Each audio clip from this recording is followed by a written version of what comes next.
आइए जानते हैं सांप के पैर क्यों नहीं होते।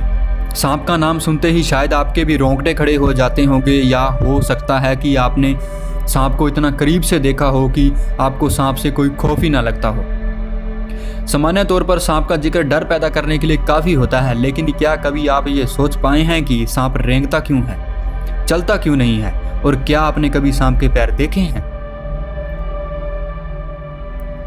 तो चलिए आज सांप के पैरों से जुड़ी दिलचस्प जानकारी हम आपको बताते हैं। सांप के जीवाश्म के अध्ययन ने सांप के पैरों से जुड़े इस रहस्य से पर्दा उठाने की कोशिश की है। साइंटिस्ट ने 90 लाख साल पुराने सांप के अवशेष का अध्ययन करके महत्वपूर्ण जानकारी हासिल की है।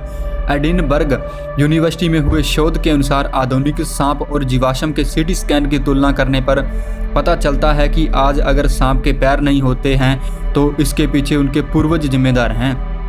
स्टडी के अनुसार सांपों के पूर्वज बिलों में रहा करते थे और इस वजह से बिल में घुसने के लिए उन्हें रेंगना पड़ता था। ऐसा करते रहने से उन्हें रेंगने की आदत पड़ गई और उनके पैरों का इस्तेमाल होना बंद हो गया। ऐसा पीढ़ी दर पीढ़ी होते रहने के कारण ही शायद उनके पैर विलुप्त हो गए। एक 3D मॉडल की सहायता से वैज्ञानिकों ने जीवाश्म के कानों के आंतरिक अंगों और आधुनिक सांपों के अंगों की तुलना की।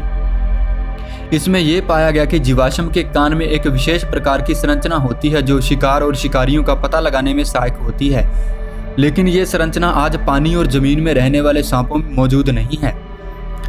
दोस्तों, ऐसा आप अपनी किताबों में भी पढ़ चुके होंगे कि सांप के पैर बिलों में रहने के कारण लुप्त होते चले गए, और जब जीवाश्म पर हुए अध्ययन ने भी इसी बात को फिर से स्पष्ट किया है कि सांप के पैर पीढ़ी दर पीढ़ी इस्तेमाल नहीं किए जाने पर विलुप्त हो गए हैं। धन्यवाद। Thank you.